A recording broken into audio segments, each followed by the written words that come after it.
और बहुत धन्यवाद कि आप लोगों ने यहाँ पर अपनी उपस्थिति दर्ज करवाई है, हमें अपना साथ देने के लिए।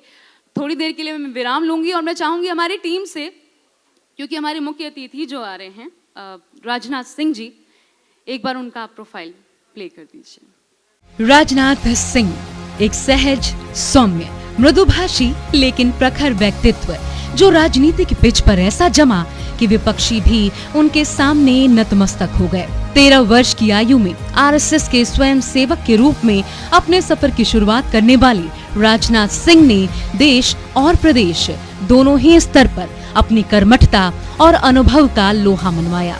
उत्तर प्रदेश के मुख्यमंत्री पद से लेकर देश की सबसे बड़ी पार्टी के राष्ट्रीय अध्यक्ष और देश के गृह मंत्री के रूप में अपने कर्तव्यों के सफलतापूर्वक निर्वहन का सिलसिला आज भी जारी है देश के रक्षा मंत्री के रूप में।